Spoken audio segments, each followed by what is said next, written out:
Thank you. Right. Good afternoon. I'd like to call to order the regularly scheduled board meeting of the Housing Authority of the Birmingham District Board of Commissioners for Thursday, May 16th, 2024. To begin, I'd like to start with a roll call. Commissioner Barnes. Present. Commissioner Hood. Vice Chairman Thompson. Present. Chairman Pantazis is present. I believe we have a quorum. The next item is the adoption of the agenda as printed. Commissioners, having had time to review it, I will entertain a motion to adopt the agenda as printed. So moved. Second. All those in favor say aye. Aye. Aye. Any opposed? The agenda is adopted. Next item is the consent agenda. The consent agenda was circulated previously to all commissioners to have a chance to review and included a few items. Having had a chance to review so, are there any items that my fellow commissioners would like to remove from the consent agenda? No. Hearing none, I will entertain a motion to approve the consent agenda and all items therein. So move. Second. All those in favor say aye. Aye. All those, any opposed? The consent agenda is adopted. Which then moves us to old business. Commissioners, any old business? Not that I know of. And from me? Ms. Foster? Yes, I do have one old business I want to present to the board. Sure, Okay. please go ahead. Yes, I would like to ask Seth Embry, our chief strategist, come to the podium to provide an update on our Southtown naming of our buildings. Good afternoon, commissioners. Good afternoon. No. So in many previous meetings, we've talked about the naming of the Southtown buildings. The first building scheduled for occupancy is the family building, which our developer on that project is Brick Development. And so that will actually be ready for occupancy as early as September, but if not, then October this year. We were scheduled for October, but due to them just being ahead on the construction schedule, we're looking at like September. And so there was what most recently happened with the naming is a meeting of the Southtown Neighborhood Association where someone from the developer went to propose to get their approval of a sign variance for the building to go to the city. And so the name that they proposed to the Neighborhood Association was the Avery, or the Avery at Southtown. A name that we had previously told them that we hadn't approved. And so this Board of Commissioners of the Housing Authority had previously in 2021 approved a process by which any HABD property being redeveloped would be named.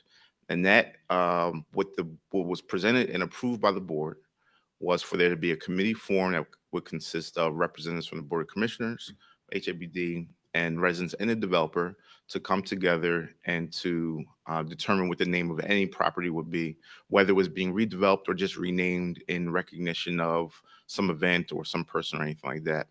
And so that committee was formed for Southtown, for the family in the senior buildings. And Stephen Heidinger, who's the principal of Brick Development, represented the developer. We had the resident council president, Jaquisa Reynolds, participate and represent the residents. Ms. Kelly Terry participated. Chair Pantazis, who was not chair at the time, but Commissioner Pantazis also participated. And there were numerous meetings where different names were discussed and there were votes. And at one point, the resident, Ms. Reynolds, took a list of names to the resident council to get their feedback, but at no time did the committee or the residents choose the name the Avery at Southtown. And so when we saw a graphic of the Avery, it didn't even have Southtown in it. When that was presented to us, myself, President Foster, I think Ms. Bearden was in the room, and maybe our project manager, James Hawkins, met with Mr. Heidinger to talk about, this was after I had communicated with him, but to talk about the name, the process that we agreed to, and how what he had proposed was out of compliance with the board approved policy. And following that we kind of at an impasse. And following that is when we heard of the meeting with the Southtown Neighborhood Association. And so that caused a lot of concern and issues, both with our residents, with us as an agency, but also with the public. I gotten calls from folks on city council or staff of council persons about that process. And so it didn't represent anything that the Housing Authority had approved, but we'd been represented as approving that name. And so to kind of close out this process and to compel the developer to agree to the terms that we agreed to, with the board passed and the committee they participated in, we worked with both our general counsel, but also our real estate counsel, who had helped craft one of the earlier versions of the ground lease for Southtown, to inform the developer of the final selection for the name based on resident input. We've spoken with resident leadership at Southtown as recently as this week or last week to talk about this process and to make sure they were in agreement with the proposed name for that building, which is not the Avery at Southtown. So the senior building, we had long ago agreed to Southtown Senior. And so that is a name that the residents are in support of for the family building as well. And so this week we'll send a letter to developers summarizing all that history of what the board has approved, of their participation in the committee, and then the final determination of the naming of that property. And if I may add, we wanted to bring this before the board because based on the resolution that was passed months ago, it was identified that we would bring these recommendations to the board before we proceeded. That's what we're doing today. Commissioners, do you have any questions about this?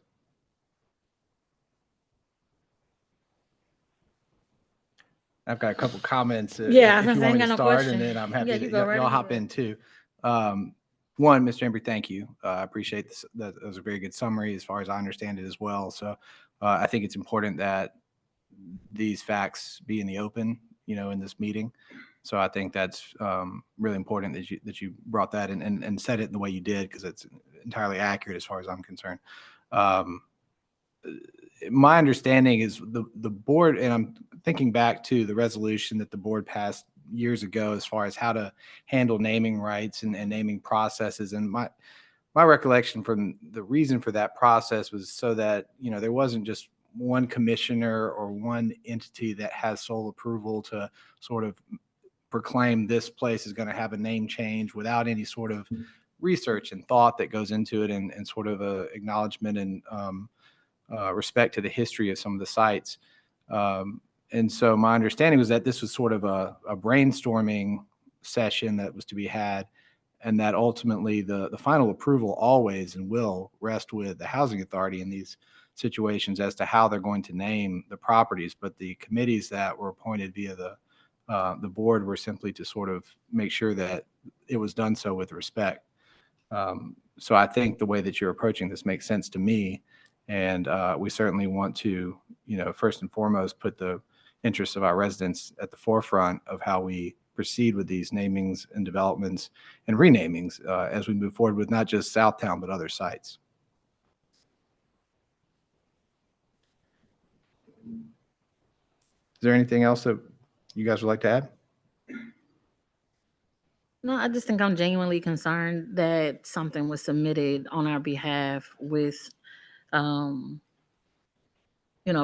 verbiage that was not confirmed. And I know we just had so many ins and outs with the Southtown project as a whole, that it's weary to hear this part of it, particularly because we want to be intentional about how we're engaging our community in the process. And so I'm glad that steady eyes have been on it from our team, and I applaud you all for that. I do have a question. You said that the sign ordinance was submitted to the city of Birmingham, and or there were what was actually submitted? So the last that we've heard, and I've been keeping tabs on council agenda and haven't seen anything come before any of the committees. So they presented to the neighborhood association to take a vote, so that when they went for the variance approval, To go. right. Mhm. And so the neighborhood association voted against the variance for the name. And so I don't know. So the neighborhood association's vote is not required, but to go forward, it does weigh with the committee Right. of the city to, kind of proceed, on how to proceed. In addition to, the housing authority obviously has the ability and the connections to, make our concerns known and our intents known, and to relate how the proposed name does not abide by the agreements that we had and what this board has agreed to. And so I think that we're anticipating to continue to be engaged in the process to make sure that the housing authority is positioned and that we represent our residents really in this process. And do want to add that I had conversations with the representatives of the Southtown Neighborhood Association and share with them our process and how we're moving forward, and that we were not support of the name that was presented to them, and they support how we're moving forward. Are there any, oh, go ahead. Is there anything that has come from our internal process around the naming? We just have documentation of minutes and support letters from the residents to say they support this name. And in those, I mean, I don't believe any of those communications are privileged or confidential, but the subcommittee meetings that were had, this name was discussed and presented as Right. I think I remember that. a sort of really preferred, I mean, years ago, nomenclature that we were going to suggest. So it's been sort of out there and suggested Okay. for a while. So I guess, and I might have missed it, but we do not approve of the name. I guess I'm trying to understand next steps. Do we just state our displeasure, or do we actually put action to it and say this is not happening? What happens next? So, so the very first thing we're going to do is send this formal letter. We've had lots of email communication, face-to-face meeting, but we have now a formal letter, like I said, with the input and support of our general counsel and real estate counsel, who have reviewed the minutes and to ensure that we have the ability to exert the will of the Board of Commissioners in this process. And so following that, we'll certainly have to engage more with the developer to ensure that they follow through. But, if we continue to be at an impasse, we'll have to consult, internally with council about kind of what the next steps would be. But we don't have any intent of using, that name when we, for instance, later this year, we'll have to open up a wait list for that property for the project-based vouchers, and we wouldn't use that name that, the developer has chosen in any immediate releases or anything of that nature. And to be in compliance with the resolution, before we submitted the letter, the first step is to make the recommendations of the names to the board and then Gotcha. present the letter. And once we do the letter, because the letter we're moving forward with, just to be clear, for the family building, Southtown Family; for the senior building, Southtown Senior. So we're proposing both names today, and to move forward with the letter specifically for Southtown Family, because Southtown Senior has been approved. It's important to keep those names in mind in relationship to how it's going to be postured at Edge Hill. Right. So for all of this, Edge Hill has been chosen sort of for the general, Overall. overall neighborhood. So when you see something like to maintain the, acknowledgement of the Southtown neighborhood, Right. when you have Southtown Family at Edge Hill, it makes a lot more sense than some of these other names that have been proposed in the past. Okay, thank you. Sure, no problem. Thank you. Thank you, Mr. Embry. Ms. Foster, any other old business? No more old business. Commissioners, anything else? All right, let's move on to new business. Any new business? I'll start with commissioners. Anything? No. None here? Mrs. No more Foster, business anything? today. Hearing none, we'll move on to our first substantive item under finance and accounting. Looks like we've got 3 items, and I'll let those just be presented. Yes, Ms. Baker, as she comes to the podium, I would like to happily share that she is no longer our interim, but our permanent director of finance. All right.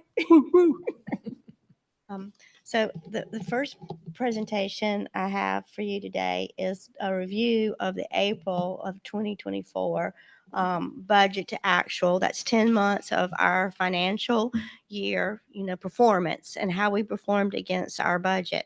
I presented in detail to the finance committee, line by line, the variances and the reasons for the variances. But today I would like in summary to announce that we are to the positive over what we budgeted for the year. We are 2 million to the positive of what we originally budgeted. Right. So yes, we are in a nice surplus this year. So, did you want me to go into detail, or did you have any questions about where we are financially? I would just want to know, what is there any large scope of why that that amount? How did we Yes. get there? Yes. Okay. So, that's a very good question, and you're going to actually Get that help later? me Okay. with my budget presentation. So, for the fiscal year, HUD, we put in what's called every year annually, we submit what's called an operating subsidy to HUD. And so HUD approves that operating subsidy. Well, in that operating subsidy, they give the same proration across the country, whatever you are deemed to qualify for subsidy. They announce a proration amount, and they usually announce it about September, October of each year, even though you're getting funded in January, and they help you, they get even Steven by the end of the year, because HUD doesn't really know. They keep the operating subsidy open till August for revisions because of RAD and repositioning public housing throughout the nation. They kind of keep it open longer than they used to in the past, and then they make the announcement. Well, last year they announced 104% proration. So, and not only did we get 104% proration across the nation, they also added an additional 23% inflation factor for utilities. So that was a large contributing factor. And also, during COVID, it was hard for housing authorities across the nation to utilize contractors to come into the physical units and do renovations. And due to that fact, HUD gave an extension on the use of those capital funds. And we have run across the end of that extension, meaning that we had to pull those funds into operations or utilize those funds to do vacancy turns. So those two factors really produce the large excess. And so that's kind of where we are. Then that's what caused the excess. Besides that, operationally, we also did very well in some of our areas for efficiencies and effectiveness. Like, for an example, I will give you the administration budget is 800,000 to the good, where we did not spend in administrative fees. So part of it is a staff being conscious of cost and, trying to figure out ways of making the appropriate steps cost efficiently and effectively. And my last question would just be, does any of that, is it because we have unfilled roles or any of that? Because I'm just interested in, do we think we could track this way or trend this way next, in the next fiscal year, or things will be completely sort of different because we won't have perhaps the same proration amount, perhaps the same inflation, perhaps some of the other things? Okay, so for the vacancy part of the question, we actually have temps in most of the vacant positions. So when we budget for salaries, included in that would be the temps cost. So there's very few positions that do not have a temp in it. Got it. Okay. And so, yes, and the proration, we do not know what the upcoming proration there. Again, this was something I was going to talk about in the budget area, but that's fine. The proration right now is not announced when we look at the upcoming budget. But we are anticipating through consultants, through HUD literature, through HUD announcements, we are anticipating a 94% proration. Okay. Thank you. Thank you. Did that answer everything? For me. For me too. Okay. Next slide. With this surplus in budget, we're asking the board today to approve a resolution for a one-time employee incentive of $500,000, up to $500,000 as a one-time incentive that would come out of the surplus that's this year. It would not be a permanent increase, and it's not planned for future periods. And this funding source, it's actually a budget line item revision because we did not originally budget for this in the original budget. So this would be a revision to the 2024 budget to increase, and it will actually hit lines across the budget. It'll hit maintenance, it'll hit admin, it'll hit tenant services, it'll hit almost every line of the budget, and it will also come out of public housing. It'll come out of housing choice voucher, and it will also come out of the central office cost center. So it basically hits everywhere in the budget because we have employees in every segment. Commissioners, any questions about this proposed resolution? No questions for me. Thanks, great use. I agree with it as well. I think investing in our people is one of the best things we can do. Are there, I'd be remiss not to ask, were there any other ideas considered for this use of money, or you feel like this is and this may be more to Ms. Foster, is this kind of, what was the process to reach this sort of decision at this amount? I will share that and I'll allow Ms. Baker to elaborate on, but we've had in excess of not only this $2 million, but additional $5 million. And so we were able to use those funds to add to our public housing reserves. And so when we increase in our reserves, HUD requires us to have 3 to 6 months worth of reserves into our account. So this will strengthen our reserves and also allow us to use our capital funds more on our redevelopment versus on the public housing unit. So the additional funds will be utilized into our reserves. So it'll be very appropriate to take some of those funds to use as an incentive to our staff. Okay, and so I understand this money is being sent to the departments for our staff to use as they see fit to carry out their operations. Correct. Okay. The remaining of the funds, yes. Got it. Okay. But we're more flexible in using those funds because we're putting them into our reserves versus into the. I got you. housing. Okay. Understood. I have no more questions. Commissioners, all good? Hearing none, I'll entertain, anything else? No. Okay. I will entertain a motion to approve a revision to the fiscal year operating budget of 2024. So move. Second. All those in favor, say aye. Aye. Any opposed? Motion passes. Thank you, Commissioners. Ms. Bibbs is going to be handing out a proposed budget for 2024, 2025. While she hands out that proposed budget, I would like to make 2 announcements. This on May 6th, we received notification of our capital improvement funding for the 2024. The start date will be 5/6/2024. Obligation date 5/5/2026.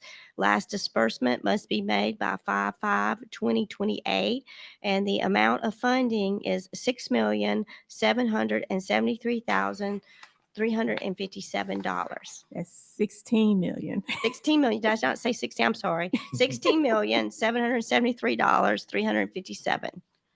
So it's an increase from our prior year capital fund budgeting of around $700,000. And of that, 10% will go into our COCC and 20% goes into operations. And then the other remaining 70% is earmarked for capital improvement or vacancy turns. And that's to be spent by May of 2026 or 25? 2028. It has to be obligated by May of 2026. We have to have a plan in place, and then we have to spend it by May of 2028. And that's an increase from the previous year? Yes, of about $700,000. Sounds good. Yes. So the next announcement I'd like to make is that we also got notification, I believe this week, is of a potential award for the Loveman Village Daycare Rehabilitation. It's called an Economic Development Incentive for $1 million. That's great too. So with that being said, I'd like to go forward with the budget. First, I'd like to go over how your folder is put together, and then we'll go over the individual budgets. The first pocket of your folder, the top sheet is a summary of the public housing budget. And behind that summary of the public housing budget is the detailed budget. And if you lift up, you can see that there's a lot of numbers that go into that. The next budget that you'll see in the package will be your housing choice voucher administration budget and the COCC administration budget. And the last section of the packet will be the remaining public housings units that are pass-through entities. It will be home ownership and tax credits, multifamily, Freedom Manor, and various grants. So I'd like to go through this in by area of funding from HUD, if you do not mind. So the cover sheet is actually on the public housing is actually the budget that we're asking you to approve. It is formatted in accordance with HUD's regulations. And so just for a brief explanation is we're asking you to, for example, approve administrative budget of $8.2 million. We're not actually asking you to approve on the prior page the various buckets under administration. HUD breaks their budget out into categories: administration, tenant services, utilities, maintenance, protective services, and general expenses. General expenses includes insurance and write-offs and things that might not be covered under normal course of business activities. So that's not already formulated in the HUD guidance to fall under another category. So we go through and so that's what we're really asking you to approve is the total for each bucket. But behind it, I have the details so that you can look at each detail. If y'all would briefly turn over to the detail, I would like to give a brief explanation of the detail. So the HUD subsidy of the 28 million at the top is at a 94 proration factor, as we just discussed a few minutes ago. We actually qualify for more than that, but we budgeted at the 94% for the year. So also the 1406 transfers, that is the capital fund money that's coming in. That's the 20% I just alluded to in the conversation of capital fund. So that comes into this budget for operations.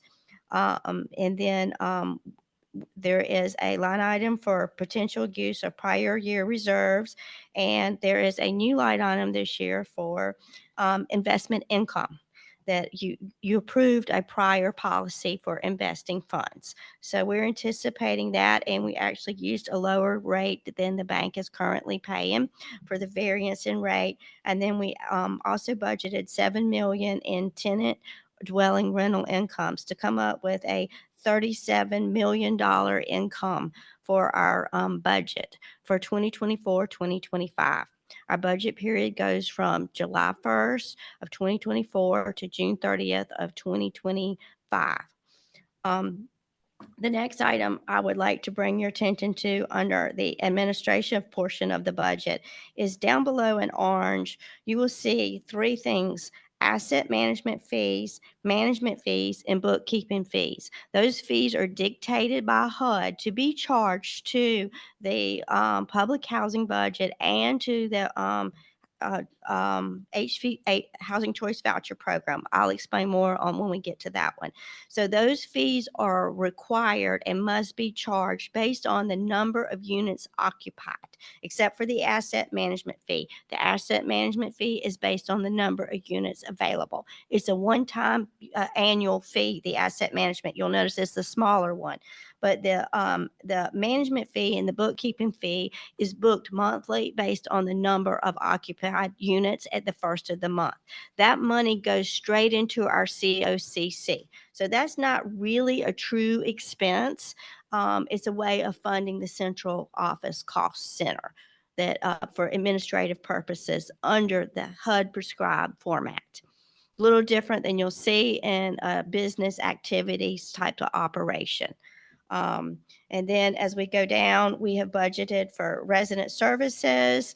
And the rest of the numbers in the administrative budget are basically historical or based on the vacant and unvacant position and temp positions. And so as we go down, resident services, it's the same thing. The salaries are based on our position control sheet for vacant and filled and temp employees. And the actual resident service supplies is based on historical value. We go down to water. Water is not based this year on historical value. We had several leaks, so we went through our most recent M&V report, and also we have hired EPC evaluation. So how we budgeted the water was we based it on what we felt the normal water and sewer bill would be without a leak or any problems. Okay, so that's not based on historical value. And the maintenance area, again, you have positions budgeted based on the position control worksheet. Materials are based on the prior year material use and, analyzed. And then the next item is maintenance contracts. For that area, we actually decreased maintenance contracts by 10% because we had a lot of vacancies that were long period of vacancies through the COVID and pandemic. And so we felt like that maybe those costs would reduce a little bit as we've got new tenants in those units and in a new era of not having to evict tenants in mass quantities like we did during COVID. So that their maintenance budget is almost $11 million. The next area is protective services. We have budgeted under the new protective service contract that we're currently negotiating. Those are not historical values, but that's under the new contract value. The next item is insurance. Insurance was very hard to budget for. We use historical value, but our insurance renewal does not come up until August of 2024. So I do not know how much our new insurance premiums will be, but across the nation, insurance costs have been skyrocketing. So, that's I guess, put a question mark beside that one because we really won't know until we renew our next policy. But we're hoping, since we had an increase last year, we're hoping that we don't have another increase this year. Have we talked to other, or seen what other housing authorities have had as an increase or in the past year? Yeah, Kinda get an across the idea. nation, they have all had increases. And is our sort of budgeted number in line with that potential? Well, I've budgeted our historical cost. Okay. So we are taking down a part of the budget and part of the utilities too, is we are removing, and it's on your summary sheet, we are removing 204 units from Marks Village. So that might help us a little decrease in cost for those units that are being demoed. That might absorb some of the increase. Got it. Okay. So we have a balanced budget, and that on your front page, if you'll look on your next to bottom line on your front page, there is a line called fungible transfers, and that is allowed by HUD.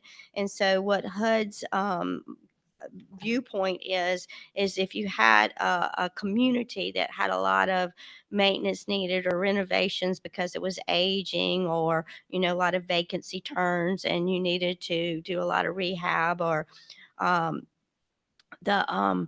HUD allows you to fund from other public housing as a below the line item transfer. So you budget it as a transfer, and that's how we report it to HUD. So the presentation you are seeing is exactly like it would be presented to HUD at the end of the year. So any questions on the public housing budget? I have two quick questions, and it just may be from not knowing. What,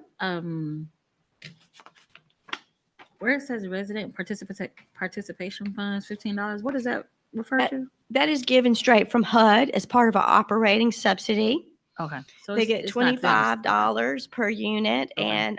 and part of that is maintained by the housing authority, and then part is given to the residents so they can, and they get it quarterly, a payment quarterly. Got it. Okay. And then I definitely understand and heard where we are with the maintenance budget. I guess every single day we get questions and concerns around the maintenance of the facilities. People feeling like there's not, enough support in that area. So I'm just wondering, with taking the maintenance budget down 10% for whatever the reasons, all of the reasons that have been here, how, was there any thought given to how that 10% could potentially be added to address some of the continuing concerns that we hear about the quality of the maintenance work, or the lack of the ability to get in touch with maintenance people? Like, I'm just a little concerned that we hear so much about maintenance, or the issues with maintenance, but yet it's, we're saying we're decreasing the maintenance line item by 10%. Well, that was due mainly to vacancy turns. Okay. That part, because a vacancy turn can be very costly. When you had a resident in a unit for 3 or 4 years that you had to evict for non-payment, that meant that probably we did not get an opportunity to go in that and do cycle maintenance. And so those units can run about $5,000-$6,000 per unit to rehab and get ready for the next tenant, where right now we do a lot of more housekeeping and try to keep up when a tenant's not in the position of being evicted. You're usually going to have a lot more maintenance calls coming in, and the maintenance being addressed more immediately versus a tenant that knows that they're going to abandon a unit or be evicted. So that kind of caused additional problems. So that maintenance is it reduced partly because of the 204 units that's leaving Marks Village Yes, too? partly too Okay. because of that. And Marks Village is a very large cost in maintenance. It's probably, if you look on there, you can see. And also another reason why we trying to increase our reserves on our public housing, so we can use those funds also to go towards maintenance. Okay. And then we have capital funds. Don't forget, we have capital funds that we schedule for maintenance too. And we just recently scheduled some tree trimming and roof repairs. And, we just scheduled a bunch of stuff in capital funds that we needed to obligate and hire contractors for that. And then we have scheduled in our capital funds the vacancy turns. But what capital funds doesn't cover everything. So this budget is more to cover things like, say, drywalling or patching a roof, not a whole roof. You see, this maintenance is more towards the smaller items that don't get covered in the bigger capital fund budget that I announced of $16,773,000. So because that does not include littler things. Okay. In other words, we have other pots of money we can use Right. that we can, since we're decreasing this budget for 10%. Okay. I have a question about something you stated Okay. right when you started talking. You said that we won a grant, I guess, for $1 million. A notice of award. A notice of award for $1 million for a daycare at Loveman Village. Loveman Village is now Titusville Villas, right? Mm-hmm. So we're putting a daycare there, or is a daycare This there is for rehabilitation of the current daycare that's there. okay, the building. Yes. Okay. Is that the building that's on the outskirt? Sorry. I'm sorry. Is that the building that's on the outskirt? Yes. Okay. Daycare at Level. Oh, yes, yes. Okay. Mhm. All When right. it sits on the corner right That's behind vacant. the railroad tracks, yes. Okay, that's why I was confused. I'm like, we have a daycare. I didn't know that. Okay, so it's a future. That's something we want to redevelop into.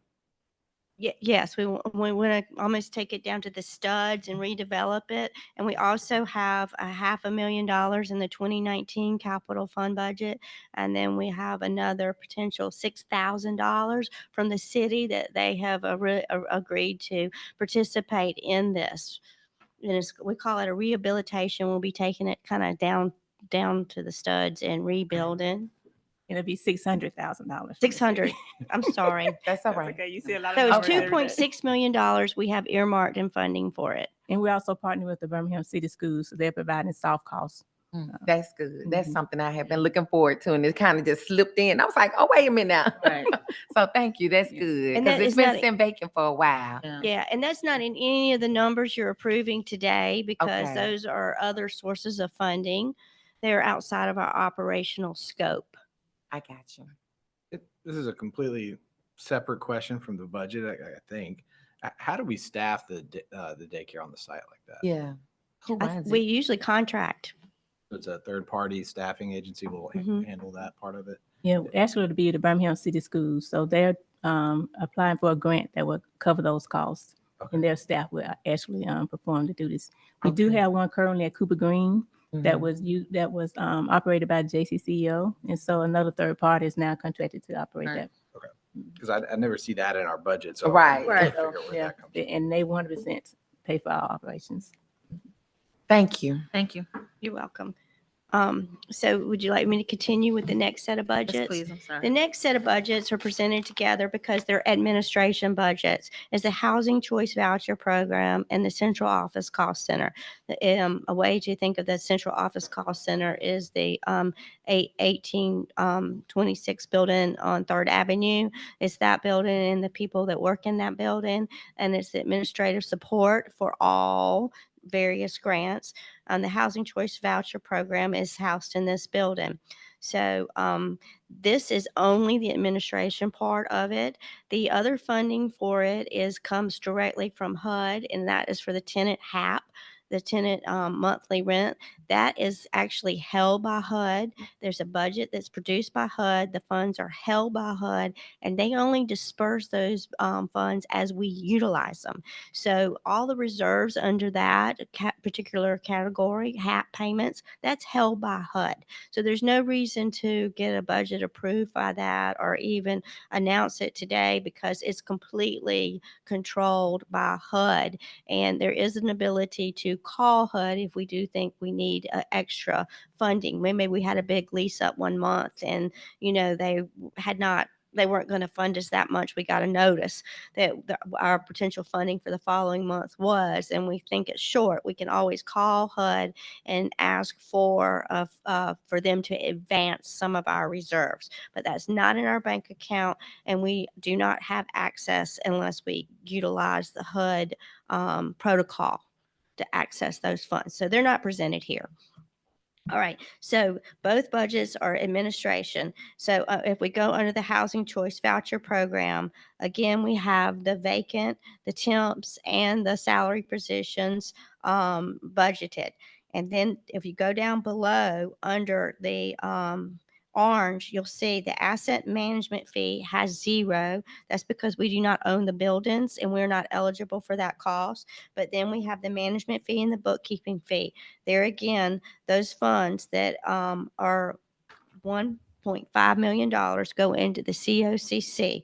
So if you will take your eyes over to the top of the COCC and you see that line item that says other income, $4.8 million. Those are internal charges that we're getting from other programs to fund the Central Office Cost Center. So just to kind of be transparent in that. So the rest of the Housing Choice Voucher Program, besides being administrative driven, since we own the building, you will see budgeted in there the cost for the utilities, the cost for the maintenance of the building, and you'll see the insurance costs in that budget. And currently we budget a surplus of $9,013 in that budget. Okay, next is the COCC budget. And the first line item is the 1410 money coming from capital funds of the $2 million. And there again, it's the same thing. We own the building and we budgeted for administrative costs and building maintenance. Okay, the last one that is in your package, the last area in the package, like I said, Park Place through home ownerships or public housing. And then the tax credits, Freedom Manor, and then the last 3 are grant-driven budgets. Did you have any questions? Commissioners, any questions?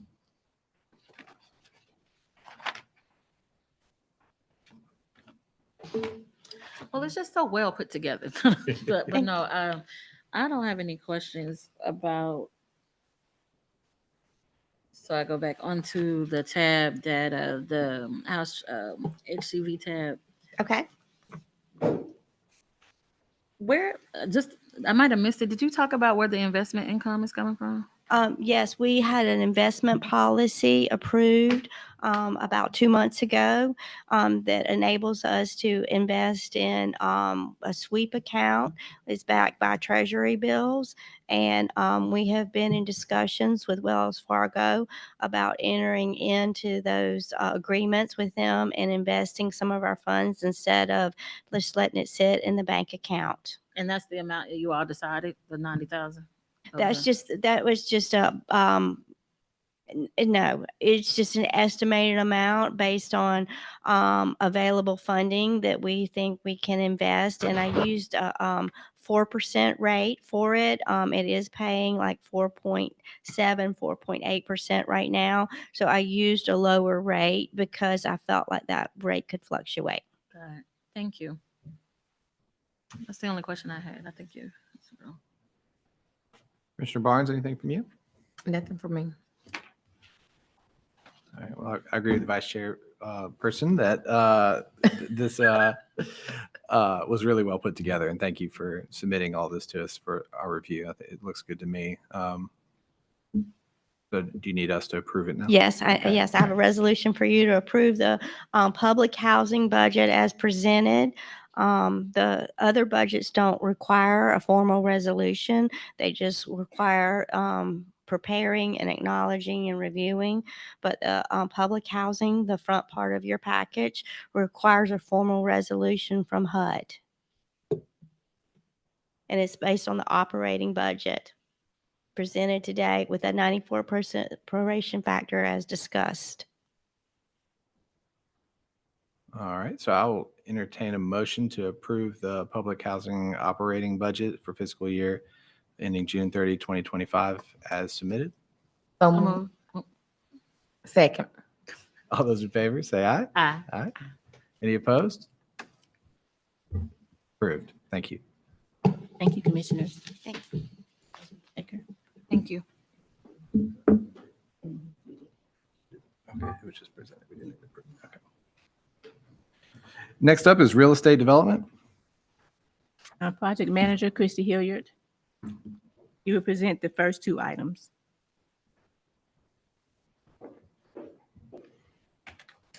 Good afternoon, commissioners, Afternoon. Ms. Foster, staff. The first item, oh yeah, remember Ms. Beard. Have to click my slide. We're here to ask for approval to award contract for property assessment services. Routinely, the Housing Authority uses firms and individuals to help assist us with our properties regarding our application process. And so including our RAD application process and as well as taking a look at our underutilized vacant lots. So the purpose of this board action is to request approval that we select the selected firms be chosen. So on March 15, 2024, HABD did put out a RFQ for the property assessment services. The qualified firms that will be selected will be placed in a pool of providers. Some of the anticipated services are environmental assessments, testing, physical need assessments, and comprehensive needs assessment. We received several proposals, and after reviewing and scoring, it was recommended to award EDT THA Architecture LLC, AEI Consultants, ECS Southeast LLC, and Dominion Due Diligence Group. At this time, there's no policy impact. The economic impact and funding source, as the projects are assigned and awarded, once those vendors are in a pool of service providers. We'll have a variety of sources coming out of our capital fund, non-federal COCC sources, and HCV administrative fees. So at this time, we have the resolution. Do you have any questions? Commissioners, any questions? No questions? None here either. I think Okay. I saw the score sheets. Everything looks good. So hearing none, I'll entertain a motion to approve the award of contracts for property assessment services to EDT, THA Architecture, AEI Consultants, ECS Southeast, and Dominion Due Diligence Group. So moved. Second. All those in favor, say aye. Aye. Any opposed? Motion passes. It's approved. Thank you, commissioners. Thank you. The second item I'm presenting is the approval for contract for architecture and engineering services. Again, routinely, the Housing Authority utilizes the services of our licensed professionals, architects, and engineers. I think it's important to mention at this point, in the past, we've had probably one board action for A&E services, and typically those that were selected will oversee the contracts of our property assessments. So we specifically separated the two so that we could simultaneously have work going on our properties. So that's the reason why you don't see them collected today. So this particular board action, again, the purpose of it is to award the contracts of those selected firms. We did put out an RFQ for this particular pool of service providers, and they'll be classified as your A&E service pool. Their anticipated services include an array of professional services, engineering studies, preparation of drawings, specifications, site plans, estimates, bidding, and contract administration, just to name a few of the services. We received several proposals, and after reviewing and scoring, we have selected 7 of the firms: MBA Engineers, Inc., R.E. Warner and Associates, Inc., CCR Architecture and Interiors, Aho Architects, LLC, Dynamic Civil Solutions, Sherman Carter Barnhart Architects, and EDT THA Architecture, LLC. At this time, there's no policy impact. The economic impact is very similar to our property assessments. As the task will be assigned, we will use the variety of sources from capital fund program, non-federal COCC sources, and or our HCV administrative fees. Oh yeah, and I have a resolution. You have any questions? Thank you. Commissioners, any questions? No questions. I have none as well. And so hearing none, I will entertain approval of the award of contract for architectural and engineering services to MBA Engineers, R.E. Warner and Associates, CCR Architecture and Interiors, AO Architects, Dynamic Civil Solutions, Sherman Carter Barnhart Architects, EDT, TH Architecture for architecture and engineering services. So move. Second. All those in favor say aye. Aye. Any opposed? Motion passes. It's approved. All right, thank you, commissioners. Thank you, Commissioner. Thank you. Thank you. Thank you. But this time we'll have Seth Embry, Chief Strategist, to present the last 3 items under real estate. Good afternoon again. Good afternoon. Great Afternoon. to see you. So we've talked previously briefly about Glenbrook at Oxmoor Valley, which is a 100-unit affordable housing complex. It was a Hope 6 part of a Hope 6 redevelopment offsite. 50 units of public housing, 50 units of unsubsidized tax credit units. We've talked about this property because we developed it in conjunction with a developer, Penrose, and a local firm, Block. So they had a Penrose Block LLC for the purposes of the redevelopment. We exercised a right of first refusal at the time of the development agreement for that property.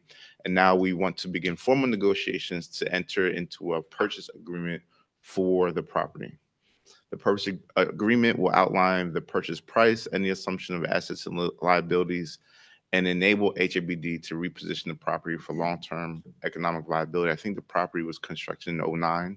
And so at this point, it does need some capital investment to, again, promote the long-term economic viability. We do anticipate a nominal purchase price in recognition of the fair market value, the debt on the property as well. And the developer is willing to sell it to us at that value. There still needs to be additional due diligence. But what this request is so that we can execute a letter of intent to begin those negotiations, those formal negotiations with the developer. A purchase agreement would then be brought back to the board at a later date to get your approval for the actual purchase. Any questions? Commissioners, any questions? That's good. I have none either. I think you guys have kind of gone over the ins and outs of this before in the past, so thank you. I'll entertain a motion to approve the authorization to negotiate a letter of intent with Penrose LLC, Penrose Block LLC for the acquisition of Glenbrook at Oxmoor Valley. So moved. Second. All those in favor say aye. Aye. Aye. Any opposed? Motion passes. It's approved. I have another actual same kind of request. So this is approval of authorization to negotiate a letter of intent with Corporate Realty. So Corporate Realty, you're probably familiar with for many reasons, but they're also one of our partners on the Southtown Court redevelopment project. Corporate Realty is the developing entity for the Star Uptown or the Star Uptown, the former Caraway hospital site. In conjunction with their plans to redevelop the site, they acquired a lot of land that they will not need for the redevelopment. So they estimated a little bit more than 40 lots kind of north of the proper development area. And we had a meeting with them a bit ago, and they wanted to work with us on those lots, actually give those to the housing authority to develop single family homes to help to revitalize the community.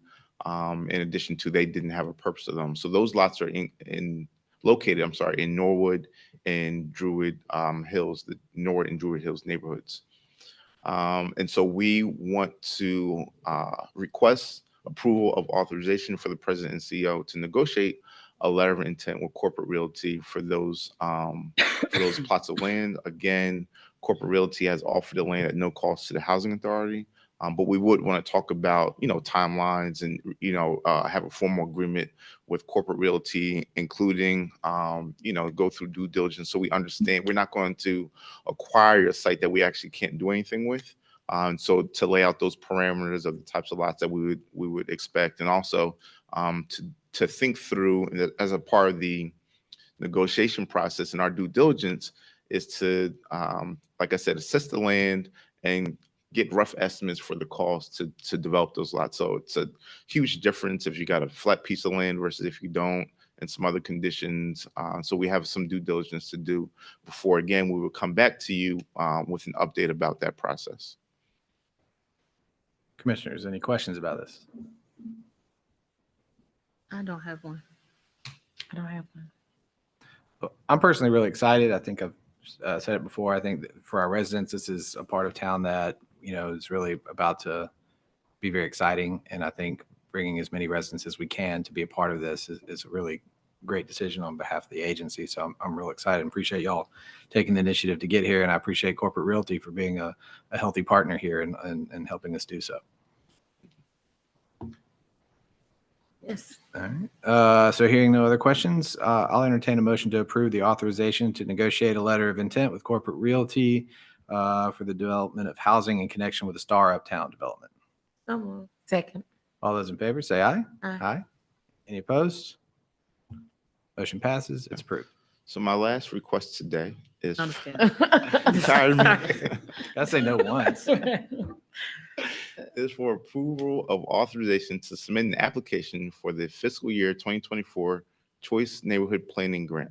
So obviously, y'all know we have a Choice Neighborhood Implementation Grant we got for Smithfield Court. HUD released a NOFO maybe a month or so ago for a planning grant. Planning grants are up to $500,000 that enable you to plan a transformation plan. Therefore, after which you can either implement it or apply for a Choice Neighborhood Implementation Grant to get up to obviously $50 million to implement that transformation plan.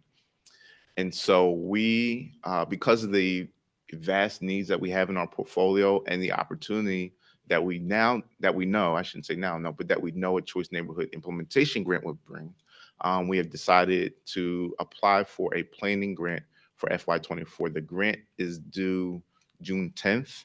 We're actively working on it now with a consultant, project manager in real estate, and partners. And if we're awarded the grant, we'll have 30 months to come up with the transformation plan. One of the cool things about the planning grant is it allows you to use some of the money for what they call an early action item. So that could be like a community project. It could be a playground revitalization or construction, but something to engage the community around with a actual physical project to kind of allay concerns that the planning is all for nothing and won't lead to anything. And so we would have, if we're awarded the grant, we'd have 12 months to design that project and get HUD's approval before we implement it as well. Any questions? Oh, I'm sorry. So at the time that we wrote the resolution, we hadn't chosen the site yet. So that's why it's not there. So, but we have identified Reverend Dr. Morel Todd Homes as our target site for the planning grant. And for our neighborhood, Reverend Dr. Morel Todd Homes is in Kingston. And as you all know, is right next to Woodlawn. And so we're looking to combine the Kingston and Woodlawn neighborhoods into a target area, partnering with Woodlawn United and many other partners on the transformation, on community outreach, to be able to have, one, a really attractive application, but two, a really impactful project, not just in the planning, but in implementation down the line. That's everything. Commissioners, any questions? Exciting. I don't have any either, but I am excited about this. Me too. So Godspeed with it, and hopefully it goes well. So hearing no other questions, I'll entertain a motion to approve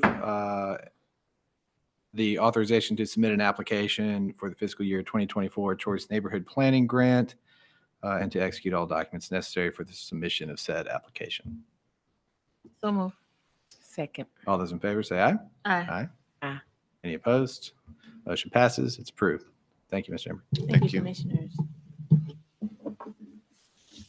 I feel the need to always to say that part of the reason we don't have questions is because it's so thoroughly communicated, in our committee meetings. So I do appreciate that, but it's not because we have lack of, that we're not inquisitive. It's I just, think the same. thing. sometimes I'm like, I really don't have anything Because we else, saw but it it was earlier. very much, shared with us during our committee process. And I want to also state that having those conversations in committee also helps us to gather additional information we just share with the board entirely. So thank you. Yeah, you guys do a great job with that.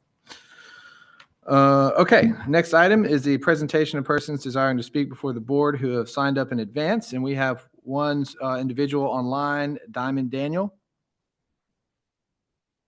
Yes, I'm here. Good afternoon.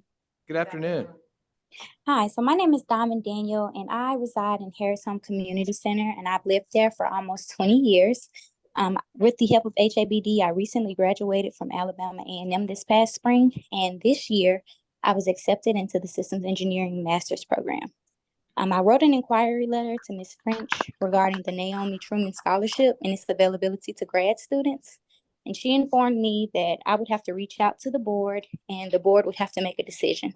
So today I'm here to ask if the scholarship offered by HABD could be made eligible to graduate students as well as undergraduate students. So, Well, Ms. Foster, I'll defer to you on this Okay. one real quick. So I want to first say congratulations. Great to hear on your graduation and Thank you. and also exceeding your continue your education. So I do want to refer you to Ms. Jacqueline French. She is actually on Zoom. She is part of the HABD Naomi Scholarship Foundation Board. And so she will be in communication with you to get information to consider your request. And Okay. it's a different board that you'll have to refer to as relates to that request. Okay, thank you so much. And Diamond, we'll echo the congratulations on Mhm. all the hard work to get Absolutely. where you've gotten and where you're going to go. Mhm. And certainly to the extent this board's opinion matters on this issue, we We stand with you. yeah, we certainly support you. So if there's anything we can do to help, please let us know. Thank you so much. That means a lot to me. I really do appreciate you guys hearing me out and supporting. I appreciate it. Thank you. Thank you. Thank you for sharing your great news. I don't need to. All right. I believe we have an executive session listed, but we're not going to need that for today. So the only item left is motion to adjourn, if anybody would like to make it. A motion to adjourn. Second. All those in favor say aye. Aye. Any opposed? We're adjourned. Thank you. Okay. Thank you, That was a great Commissioners. way to end the meeting. Yeah.